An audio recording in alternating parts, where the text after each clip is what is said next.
the challenge of the Yukon. It's Yukon King, swiftest and strongest lead dog of the Northwest, blazing the trail for Sergeant Preston of the Northwest Mounted Police in his relentless pursuit of lawbreakers. On King! On, you huskies! Gold discovered in the Yukon. A stampede to the Klondike in the wild race for riches.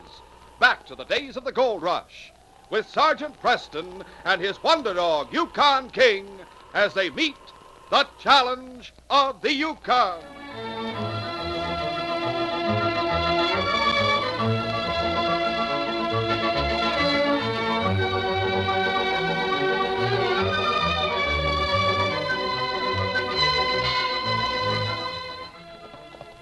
Roy Freeman rode hurriedly to the door of the small cabin he shared with his young wife, Lucy, and came to a quick stop. Oh, boy. Lucy! Roy, what's the big hurry, dear? Is someone chasing you? Lucy, honey, I found the chance I've been hoping for. We're giving up this rotten claim and moving to town right away. Roy, do you really mean it? I sure do, honey. From now on, our worries are over. What do you think of that? Oh, Roy, it's wonderful, but... But what? I thought you'd be happy about it. Oh, I am, Roy. Well, then what's the matter? Well, Roy, where did you get the money to move to town? I know you're very honest and all that, but I don't understand how we're going to live in town. Give me a chance to explain, will you, honey? I didn't rob a bank or anything, if that's what you're thinking. Oh, well, after all, you were so downcast when you left for town this morning, and now you rush in as though you haven't a care in the world. That's just the way I feel, too. We'll have our debts paid, and there's a nice cabin waiting for us. We'll move there the end of the week. Now, if you'll calm down for a few moments, maybe you'll get around to telling me how this all happened. Remember that German fellow I told you about, Carl Dessick? The man who set up a land agent office in town? Yeah, that's the one. Roy, isn't he the man you said was so disliked by everyone? No, they just don't know him, that's all. But you said the other day you didn't like him either. Roy, I've changed my mind. Now, look, do you want me to tell you about my good luck, or don't you? Well, of course I do, dear. Go ahead, I'm listening. Well, I went into town this morning, determined to raise enough money to pay the store what we owe, and to get more supplies to see us through. Yes, I know. I stopped in the store to talk to Pat Duffy about our account. Dessick and a couple of other men were there when I went in.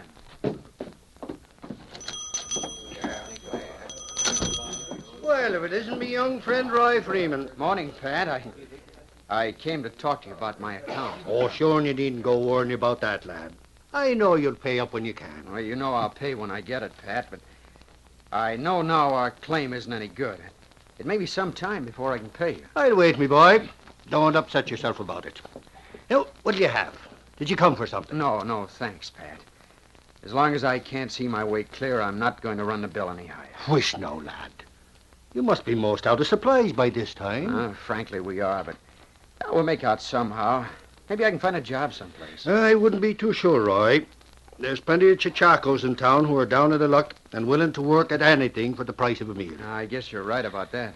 Sure, and I'm willing to say, though, that if anyone wants a lad that's as honest as the day is long, I'd recommend you, Roy, that I would. Thanks, Pat.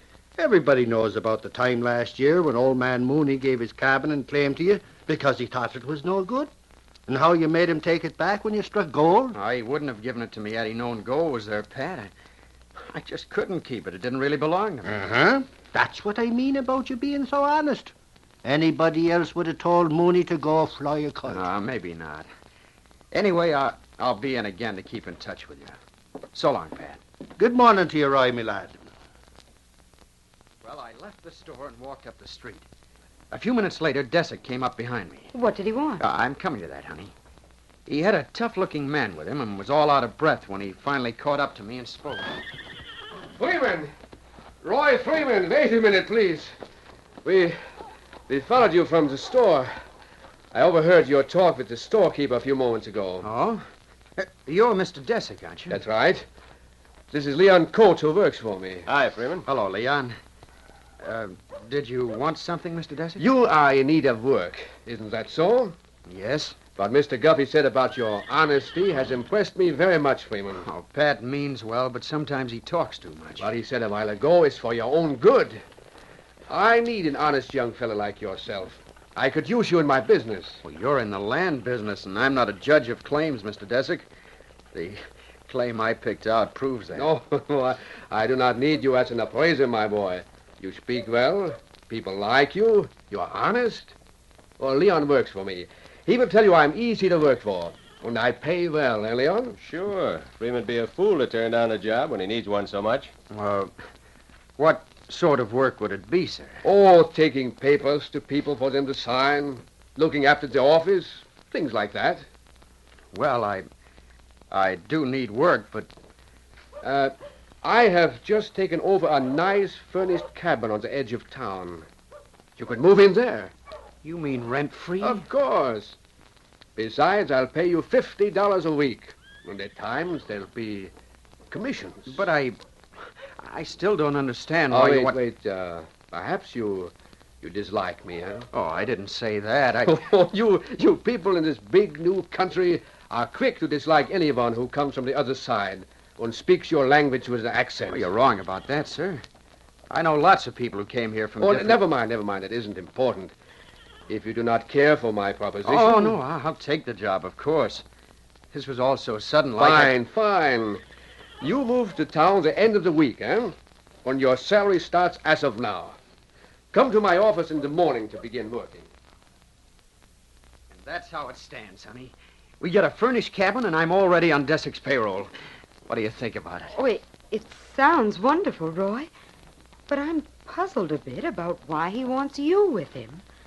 You have no experience along that line at all. Oh, he thinks I can do the work, and I'll sure try hard to learn the ropes. From now on, honey, we'll be able to get along. And it's all because of Desick. I'll start working for him tomorrow. A few days later, Sergeant Preston of the Northwest Mounted Police arrived in Whitehorse. He was walking along Main Street with the great dog King at his heels when he met Roy Freeman. Hello, Sergeant.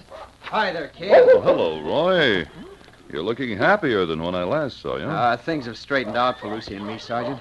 Maybe that's why I'm looking happier. I'm glad to hear it. Your claims start paying off? No, that was about the poorest claim in the Yukon. In fact, Lucy and I aren't living on Bear Creek anymore. We have a cabin in town. What, so? When'd you make the change? Oh, yesterday, as a matter of fact. I took a job a few days ago in Mr. Desick's office. He suggested we move here, and he provided the cabin. You mean Carl Desick gave you a job and provided you with a place to live here in town? That's right. Well, maybe I've misjudged Desick. What sort of work do you do, Roy? Oh, frankly, not much of anything. I watch the office when he's out, take papers to have signed, things like that. I see.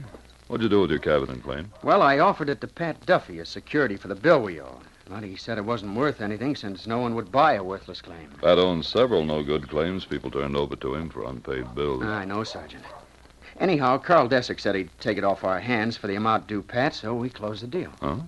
Strange Desick would put out money for the place. Yes, it is. I felt rather guilty about it, but he insisted, so that's the way it is. Desick seems to have turned out to be a friend in need to you and Lucy, hasn't he? Oh, he sure has, Sergeant. I guess people have been all wrong about him. What do you mean? Well, he hasn't been very well liked. I've heard several people say they didn't like him or trust him. Huh? I didn't know Desick impressed others that way. Well, you mean you didn't like him? Frankly, I still don't, Roy. What made you apply to Desick for a job? Oh, I didn't apply, Sergeant. He came to me and said he was impressed by my reputation for honesty. I told him I had no experience for the job, but he was insistent. That's interesting. I wonder if Desick had any reason for hunting you out, for wanting to hire someone who was known to be honest. I haven't given that much thought. Frankly, I was glad to have a chance to straighten my affairs. Well, I have to go along now. Stop and see us while you're in town, Sergeant. We're in the cabin the Merrills used to have. All right. So long, Roy, until I see you again. Come along, King. A week went by uneventfully. One afternoon, Desick and his man Leon sat at a secluded table in the cafe. Desick was saying, Well, Leon, things are about ready for the big killing. Our honest young man persuaded his 4 neighbors who had claims along Bear Creek to sell out to me. I still don't get the angle, Desick. None of those claims are worth anything, so why'd you want to buy them? Leon, as you know, I bought a deserted mine at the end of that ridge for practically nothing when I first came here. Yeah, but why do you want it? You bought 4 no-good claims on a worked-out mine. Now, listen. This afternoon, you and I are going out to that mine with a couple of shotguns and some gold dust. We'll go into the tunnel and salt that mine. Huh? But about the 4 claims you bought, Those Des. claims are on that ridge, Leon. When they hear we found gold in the ridge mine, they'll be sorry they sold. Want them back. Nobody'd believe us if we said we found gold in that mine. You're just stuck with the claims. They will believe Roy Freeman. And I don't intend to be stuck with the claims either. I know human nature, Leon. When they hear about the gold, they'll start thinking I knew about it when I bought them. They'll begin to blame Roy. Yeah? Then what? Well, when I offer to let them buy mining stock with the money they got for the claims, they'll jump at the chance. And no doubt add more cash to it. They'll start the ball rolling when they buy the stock. And others will want to get in on it, too. Now, do you understand? Well, you sure thought the thing out, didn't you? Of course. You will take Roy to inspect the mine in the morning. Let him discover the gold. I'll wait here in the cafe. His excitement in front of the crowd should be convincing. Yeah, that's right. Now listen closely. When the men who sold the 4 claims start protesting, I'll tell them I'll sell the claims back to them at what they paid. That would put me in a good light. Then you suggest that they take stock in my mining company instead of selling back the claims. Understand? Now I'm beginning to see why you did these things. Roy won't want his claim back anyway. So I'm counting on him to jump at the suggestion you make. Then the others will do likewise. Well, let's get going, Leon. The following morning, at an early hour, Leon and Roy were at work in the tunnel of the deserted mine. For a short time, Roy dug in the loose rubble at the back of the tunnel, while Leon picked away at one of the side walls. Suddenly, Roy stopped and picked up something. Hey, Leon, come here a minute. What are you looking at, Roy? Hey, think you found something? I know I have. Look, this ore is flecked with gold. And here's another. Holy mackerel. Let me see that. Being at the back of the tunnel could mean there's a vein running through the ridge. Wait a minute. Don't get all excited before you really know for sure. For my money, I'd say this is nothing but fool's gold, Roy. Fool's gold? Oh, you're crazy. I know real gold when I see it. I'm sure that's the real thing. I hope you're right. I'm sure of it. And to think the former owners were so close to a strike and then gave up. It's hard to believe. Yeah, it sure is. If we go back to town and report this, it's going to cause quite a stir, Roy. Now, what if it does? We were sent here to inspect the mine, and I'm going to report exactly what I've discovered. If you're suggesting that we keep quiet about it, then you better change your... Now, take it easy.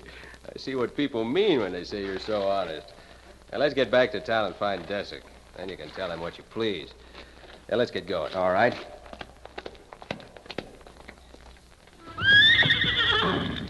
Easy, boy. Come on, get up there. Get up. Get up.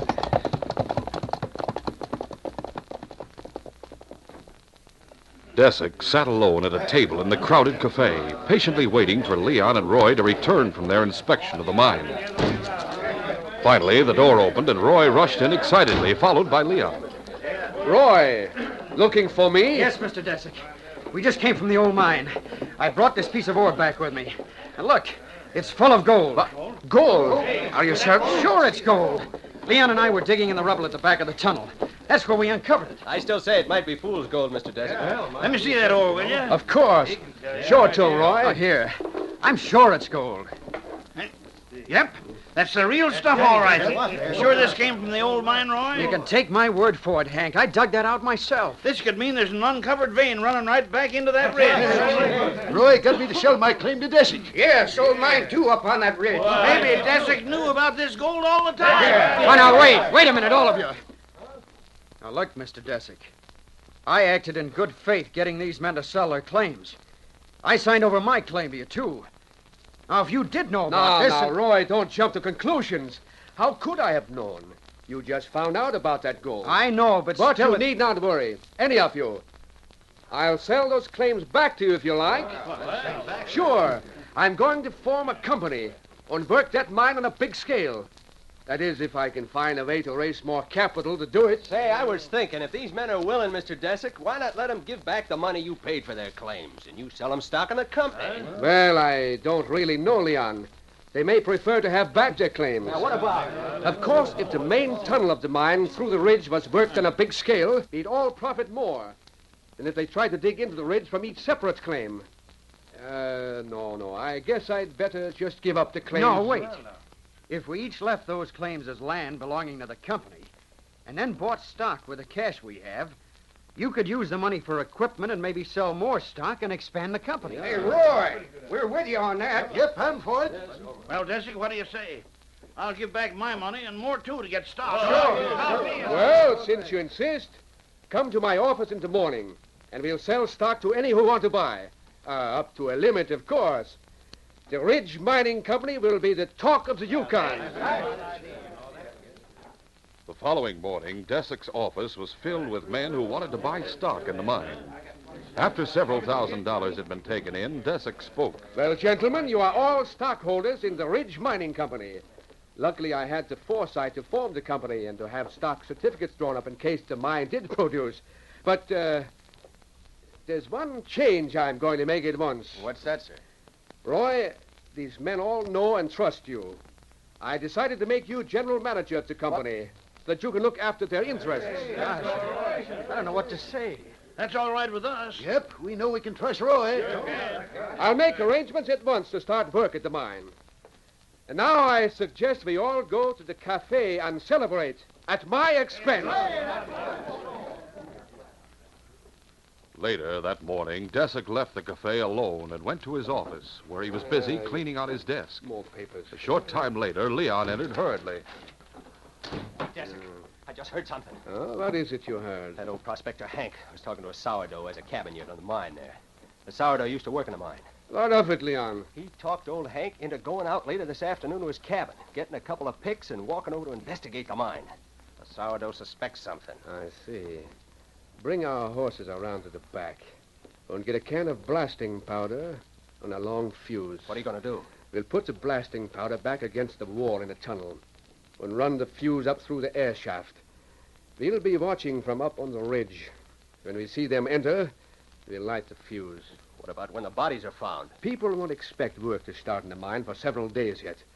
And the two old men won't be missed. We'll head for Skagway tonight and be across the border when the facts come out. Honest Roy Freeman will be left holding the bag. Now, let's get going. Later that afternoon, Desick and Leon watched from a hiding place on the ridge just above the mine entrance. Finally, they saw the two sourdoughs approaching the tunnel. There they are, Leon. They'll go inside in a moment. Light the fuse now. All right. Now, let's get away from here, quick. Powder will blow any minute now. They've gone inside. They won't have a chance. This is far enough. That's it. Yes, they're done for. Now we'll hit the trail for the border. I cleaned out my desk and locked the office. I left a note on the door for Roy, saying we'd be away for a few days on business. Let's get to the horses. That evening, Sergeant Preston, who had been on a routine visit to a few of the settlements in the vicinity, returned to Whitehorse and stopped to see Roy and Lucy. After hearing the news about the new mining company, Preston spoke. You sure you found gold in that mine, Roy? No, it was gold, all right. All the men who bought stock seem to think they're going to be millionaires. Mr. Desick certainly has been nice to Roy. He made him general manager of the new company, Sergeant. Oh, really? He's even more generous than I thought possible. Sounds like several people at the door. Yeah, I'll see who they are. I want to see Sergeant Preston, Roy. These men want to see you. Oh, come in, Constable. All of you come in. Yeah, sure. What's the trouble, Constable? We want our money back. We think we've been gypped. Yeah. One at a time. Let the constable talk. Sergeant, Jed Warren has something to tell. I sure have. Old Hank and I decided to investigate that mine today. I was suspicious it had been salted. Yes? We went out there and entered the tunnel. Hank was walking ahead of me. I saw a lighted fuse hissing down the air shaft. I yelled to Hank and threw myself on the ground. Hank got the brunt of the explosion and was buried under rocks. I just got a bump on the head. His body's still out there. But how could there be an explosion? Just a minute, Roy. Did you tell Desick about this, Constable? No, Sergeant. We went to his office, but he wasn't there. Oh, he left a note on the outside of the door for me saying he'd be away a few days on business. Somebody didn't want us to snoop around that mine. They deliberately set out to murder Hank and me. Well, most of you know I was in town all afternoon. Sure, but your pal Desick and that man Leon weren't. I'm sure this whole thing is a frame. You're the one who told about finding gold, Roy. Yeah, we trusted you and bought stock. If there's anything crooked about it, I didn't know it, I swear. I say Desick skipped town after setting off that blast and took all our cash with him. After giving you your cut, Freeman. No, I didn't get any of the money. You're general manager of the company, and you're responsible for its operation. Please. Roy wouldn't do anything dishonest. I'm sure he wouldn't. That's what we thought until now. Constable, you better take Roy into protective custody until this affair's straightened out. But, Sergeant, Roy, we'll get to the bottom of this, believe me.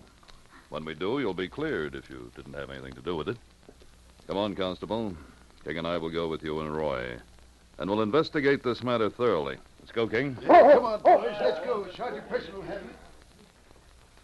After leaving Roy at the jail as a protection against the angry townsmen, it was agreed that while Sergeant Preston and King went to Desick's office and picked up his trail, the constable should get a few men and recover Hank's body at the mine. At the land office, Preston forced the door and examined the interior. Well, skipped out all right, fella. There's an old glove in the bottom drawer. You can use that to get the scent, King. Well, look around out back. Come on, boy.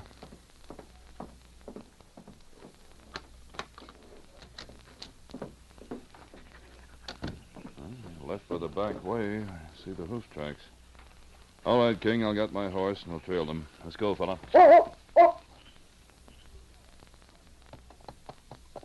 Though it was evening, the twilight of the Yukon night made it bright enough to see.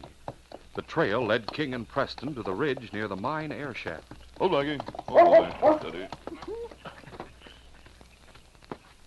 I ran the fuse up here to set off that blast, King.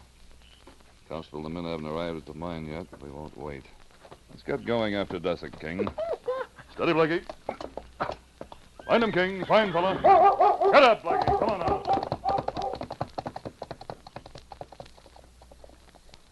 Meantime, Desick and Leon had ridden about 20 miles before they stopped at a vacant trailside cabin. Leon had brought a few supplies, and they decided to eat and rest.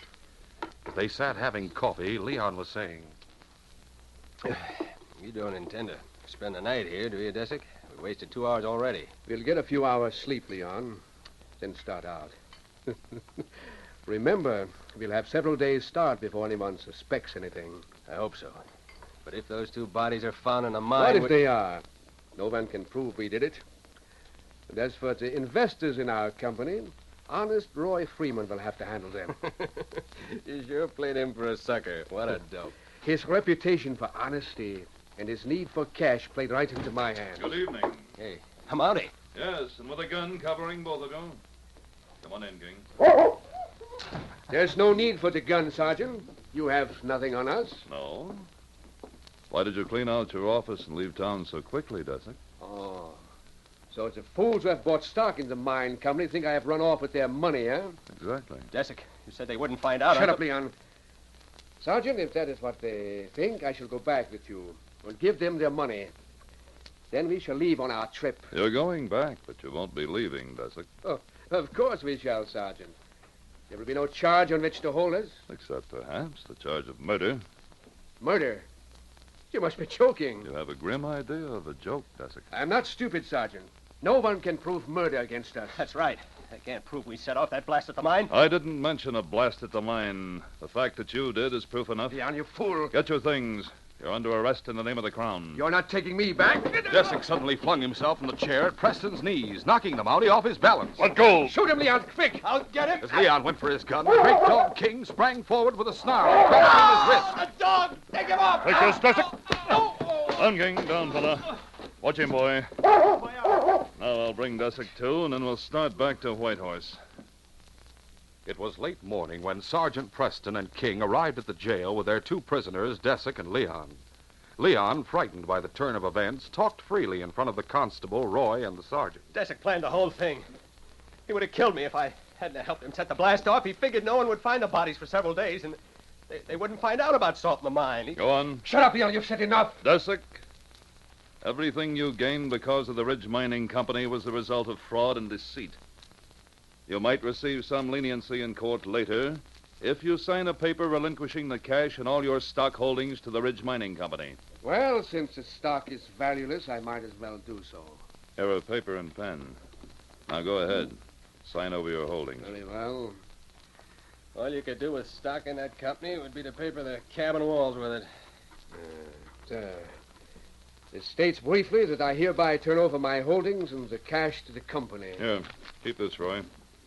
At least it'll put you in the clear with the others. I was a fool to trust Desick. Never mind, Roy. The truth's come out, and the cash is here, intact. You'll be able to return it to the investors right away. Well, Sergeant, last night when we went to get Hank's body, I threw some of the rocks that were blasted loose into a sack to use as evidence that the mine had been salted. I'll get the sack. All right. The SA office at Selkirk will be able to tell. See what I have here. It was dark in the tunnel except for the lantern. There. You see there, in the rocks? Hold on. Those rocks are streaked with gold. No one could possibly fake that. The blast must have uncovered a vein. That's right. This shows there's plenty of gold in that mine. It didn't have to be Hold sold. on. That mine belongs to You me. forget you signed over your holdings, Desick. Roy and the investors will profit greatly. But where you're going, you won't have any use for gold. Why, you mean all of us will get gold from the mine after all, Sergeant? Yes, Roy, plenty of it. You're the head of a real gold mining company. The cash taken in for stock can be used for equipment to start things going. You can't do this to me. You can't do it. You did it to yourself, Desick. You threw away a fortune and committed murder for the sake of trying to get away with a few thousand in cash. I wish I never met the crazy fool. You'll both hang, but Roy will still be known as an honest young man, and a wealthy one. This case is closed.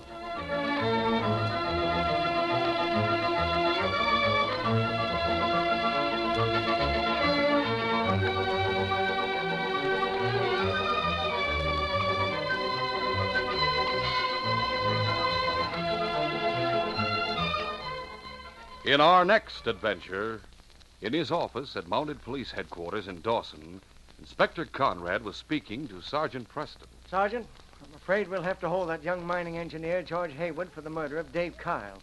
As you know, Kyle was trying to blackmail Haywood. But Hayward came forward voluntarily and told me all about that blackmail attempt, sir. Kyle was already dead when Haywood came to headquarters and told you his story.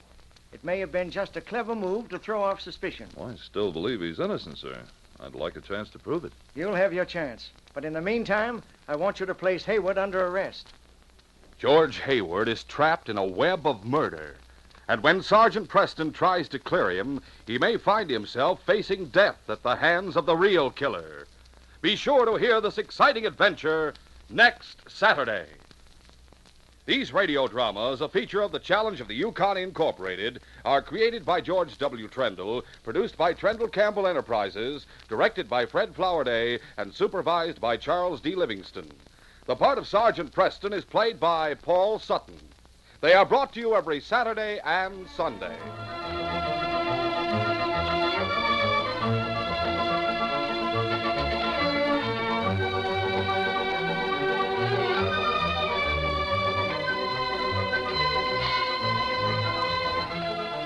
This is J. Michael wishing you goodbye and good luck until next Saturday. This program came from Detroit. Today's most popular heroes of outdoor adventure are heard every weekday afternoon from 5 to 6 o'clock.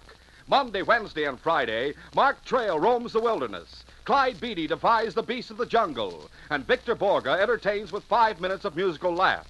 Tuesday and Thursday, there are the Indian heroes Straight Arrow riding to uphold justice, Sky King zooming to supersonic action, and Bobby Benson, the cowboy kid, in tales of Western daring.